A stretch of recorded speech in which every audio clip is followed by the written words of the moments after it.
जय हिंद दोस्तों। यदि आप शिक्षक भर्ती, टेट परीक्षा, सी टेट परीक्षा या एबीओ एग्ज़ाम की तैयारी कर रहे हैं तो इस वीडियो में आप अंत तक बने रहिए। जैसे हम सभी जानते हैं, जितने भी कंपटीशन एग्ज़ाम होता है उनमें कुछ वर्षों में पूछे गए सवालों को ही रिपीट किया जाता है या उससे संबंधित प्रश्न पूछे जाते हैं। तो इसी क्रम में हम टेट 2024 में पूछे गए प्रश्नों को यहाँ पर देखने वाले हैं, समझने वाले हैं, जिससे कि आप जो भी फ्यूचर में एग्ज़ाम दिलाएंगे, चाहे शिक्षक भर्ती हो या टेट परीक्षा हो, उनमें आपके लिए बहुत ही ज़्यादा उपयोगी सिद्ध होगा। तो चलिए हम लोग सीधा बात करते हैं। सो आप शुरू से अंत तक बने रहिएगा। यदि वीडियो पसंद आता है तो बिल्कुल लाइक करिएगा। तो सबसे पहले प्रश्न पर बात करते हैं। किसने कहा था कि किशोरावस्था संघर्ष, तूफान, तनाव और विरोध की अवस्था है? अब जैसे यहाँ पर चार ऑप्शन के बारे में बात करें, ऑप्शन ए क्रोन Crowe, option B Hall, C Hunt, option D Simpson. तो चार ऑप्शन यहाँ पर दिए हुए हैं। अब यहाँ पर देखिएगा, किशोरावस्था से संबंधित बहुत सारी चीज़ें फैक्ट जो है स्टने हॉल ने दिया था, इसलिए इसका आंसर भी आ जाएगा स्टने हॉल, ऑप्शन बी। अगले प्रश्न पर बात करते हैं। संज्ञानात्मक विकास की पूर्व संक्रियात्मक अवस्था की अवधि होती है। तो पूर्व संक्रियात्मक अवस्था की अवधि के बारे में बात किया जा रहा है। तो चूंकि संज्ञानात्मक विकास का सिद्धांत जीन पियाजे ने दिया था और इसकी जो दूसरी अवस्था होती है पूर्व संक्रियात्मक अवस्था, तो इसका उम्र होता है 2 से 7 वर्ष। सो इसका आंसर आ जाएगा ऑप्शन सी, 2 से 7 वर्ष। अगले प्रश्न पर बात करते हैं। तर्क, जिज्ञासा और निरीक्षण शक्ति का विकास किस आयु से प्रारंभ हो जाती है? तो यहाँ पर आपको चार ऑप्शन दिए हुए हैं, ध्यानपूर्वक यहाँ पर देखिए। तो इसका जो जवाब है वह आ जाएगा ऑप्शन ए, 7 वर्ष। 7 वर्ष से तर्क, जिज्ञासा, निरीक्षण का विकास मनुष्य में धीरे धीरे होने लगता है। अगले प्रश्न पर बात करते हैं। प्रश्न चौथा। यदि आप बाईलिंगुअल स्टडी करते हैं, इंग्लिश मीडियम के, फिर भी यहाँ पर देख सकते हैं इंग्लिश लैंग्वेज में भी है, आपको किसी भी प्रकार का दिक्कत नहीं होगा। प्रश्न 4 पर बात करें। जीन पियाजे द्वारा प्रतिपादित सिद्धांत है। तो इसका उत्तर मैं आपको पहले बता चुका हूँ, लगभग सबको पता चल गया होगा। इसका उत्तर आ जाएगा ऑप्शन ए, संज्ञानात्मक विकास। तो याद रखिएगा, जो जीन पियाजे ने विकास प्रतिपादित किया था वो संज्ञानात्मक विकास से संबंधित था। नेक्स्ट प्रश्न पर बात करें। प्रश्न 5। यह कथन किसका है? अब कथन के बारे में बात किया जा रहा है कि शैशवावस्था में सीखने की सीमा और तीव्रता विकास की और किसी अवस्था की तुलना में अधिक होती है। तो कहने का अर्थ ये है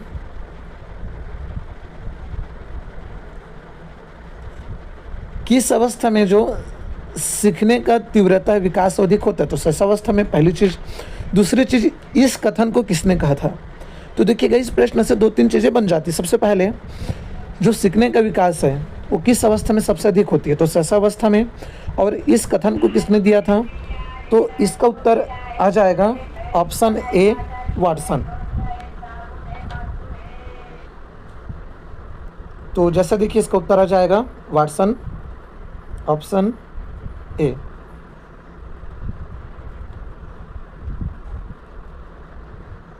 चलिए जल्दी से प्रश्न 6 पर बात करें। किशोरावस्था में विकास प्रक्रिया में किसको शामिल नहीं किया जाता? तो जैसे यहाँ पर देखिए, शारीरिक विकास, मानसिक विकास, भाषा विकास या संवेदनात्मक विकास, संवेगात्मक विकास, तो इसमें किस विकास को शामिल नहीं किया जाता? सो इसका उत्तर आ जाएगा सी, भाषा विकास। इसको किशोरावस्था में शामिल नहीं किया जाता। क्यों नहीं किया जाता? क्योंकि माना जाता है कि जो मनुष्य है वह अपने शैशवावस्था और बाल्यावस्था में धीरे धीरे भाषा को सीख लेता है। तो भाषा को तो पहले सीख चुका है, इसलिए विकास प्रक्रिया में भाषा विकास को शामिल नहीं किया जाता। किसमें? किशोरावस्था में। अगले प्रश्न पर बात करते हैं। बालक का विकास प्रारंभ होता है जन्म से, जन्म के पूर्व, गर्भावस्था से, गर्भावस्था के पूर्व। सबसे इंपॉर्टेंट सवाल है, देखिए ऐसा प्रश्न जिसको बहुत बार एग्जाम में पूछा गया है कि बालक का विकास कब से प्रारंभ होती है। अलग अलग तरीके से इसी प्रश्न को घुमा फिरा कर भी पूछा गया है। तो बालक का विकास याद रखिएगा गर्भावस्था से प्रारंभ हो जाती है, क्योंकि जब महिला और पुरुष का अंडाणु या शुक्राणु संपर्क में आते हैं तभी से हम कह सकते हैं कि बालक का विकास प्रारंभ होने लगता है। इसलिए इसका उत्तर आ जाएगा गर्भावस्था से। अगले प्रश्न पर बात करते हैं। प्रश्न 8वां, व्यक्तिगत मनोविज्ञान का जन्मदाता किसे कहा जाता है? ध्यान से प्रश्न को सुनिए। व्यक्तिगत मनोविज्ञान का जन्मदाता किसे कहा जाता है? तो यह भी बहुत इंपॉर्टेंट प्रश्न है, इसको भी बहुत बार एग्जाम में पूछा गया है। तो इसका उत्तर आ जाएगा ऑप्शन बी, एडलर, जिसे हम लोग व्यक्तिगत मनोविज्ञान का जन्मदाता कहते हैं।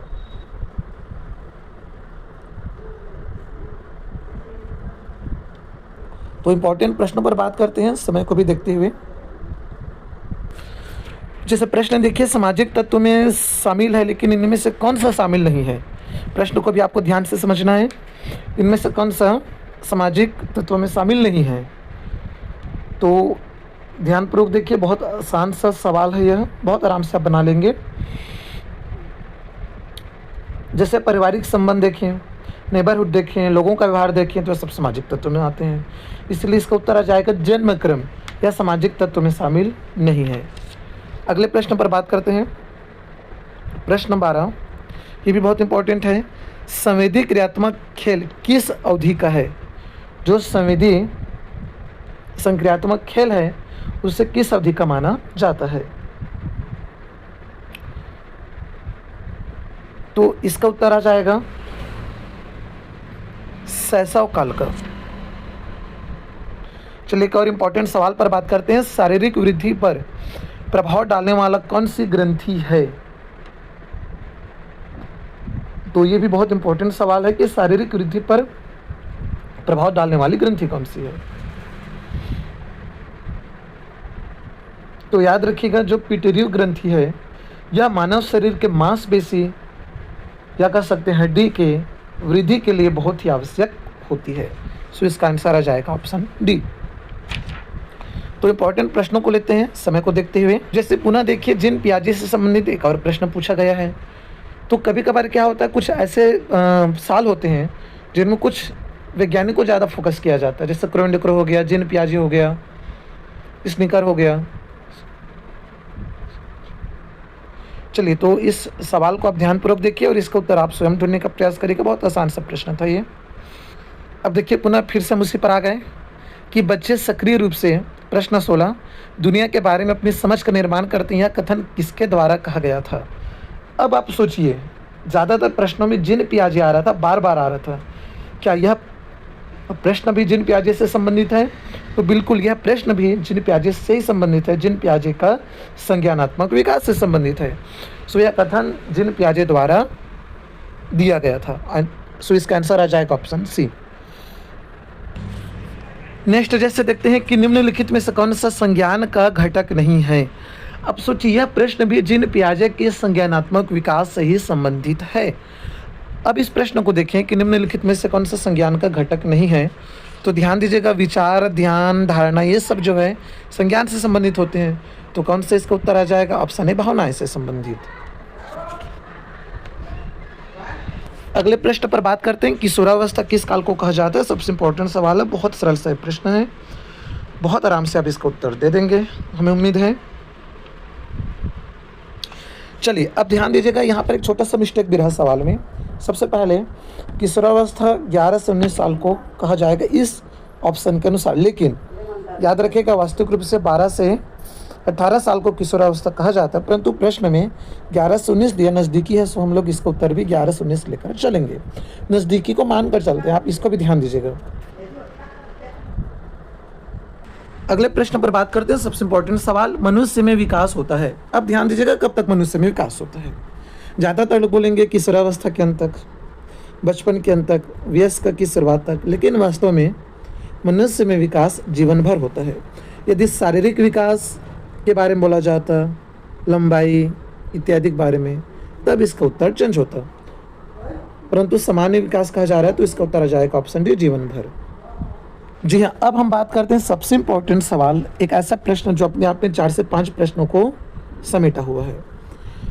कॉलम ए और कॉलम बी का सही मिलान करना है। जैसे पहला प्रश्न है डिसलेक्सिया, तो डिसलेक्सिया किसे कहा जाता है, चारों यहाँ पर ऑप्शन दिया हुआ है।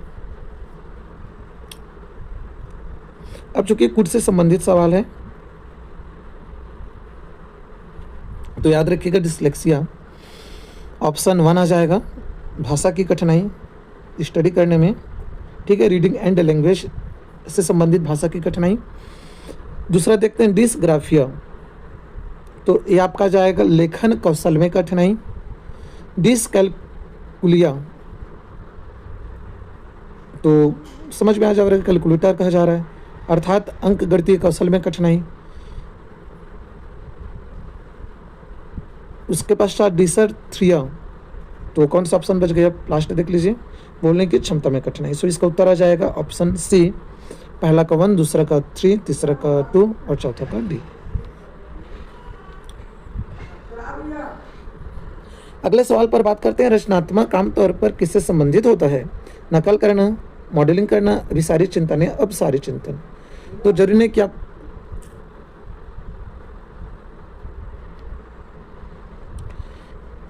तो जैसे यहाँ पे देखिए, जरूरी नहीं कि आप यदि आपके में रचनात्मक है तो आप नकल अच्छे से कर पा रहे हैं, या मॉडलिंग या अभिसारी चिंतन, अपसारी चिंतन। इसका सबसे सटीक उत्तर आना चाहिए अपसारी चिंतन। डाइवर्जिंग जो थिंकिंग होता है ना, डाइवर्ज करने वाला, उससे हम लोग कह सकते हैं रचनात्मक से संबंधित। एक और इम्पोर्टेंट सवाल पर बात कर लें। शिक्षक अधिकार अधिनियम 2009 का उद्देश्य किस स्तर के बच्चों के लिए मुक्त और अनिवार्य शिक्षा का अधिकार बनाना है। पहला प्राथमिक, दूसरा माध्यमिक, तीसरा उच्च माध्यमिक, चौथा स्नातक स्तर। तो ऑप्शन सी या डी अपने आप में ही गलत है। स्नातक स्तर और उच्च माध्यमिक स्तर जो है अनिवार्य शिक्षा के अंतर्गत नहीं आता। अब इसमें किसको शामिल किया जाए, तो या तो प्राथमिक माध्यमिक स्तर को सम्मिलित रूप से दिया रहता दोनों को, तो उसको लेते हैं, लेकिन अलग अलग दिया होगा तो याद रखिएगा इस स्थिति में आपको हर बार प्राथमिक स्तर को ही चयनित करना है। सो इसका उत्तर आ जाएगा ऑप्शन ए, प्राथमिक स्तर। ठीक, क्या लेकर चलेंगे, ऑप्शन ए, प्राथमिक स्तर। अब चूंकि वीडियो काफ़ी लंबा जा रहा है, एक सवाल और देख लेते हैं, उसके बाद हम इस वीडियो को समाप्त करेंगे। अगले वीडियो में यदि आप लोगों का फीडबैक अच्छा रहा, वीडियो यूजफुल रहेगा, तो बिल्कुल अगले वीडियो में हम लोग और बाकी सब्जेक्ट जो बाकी बच गए, मैथ्स, इंग्लिश वगैरह को फोकस करेंगे। प्रश्न 30 आपके लिए है। इसका आंसर यदि आप वीडियो अंत तक देख पाएँ, रुक पाएँ, तो इसका उत्तर आप स्वयं देने का प्रयास करिएगा। उम्मीद है वीडियो आपको पसंद आया होगा। Thank you.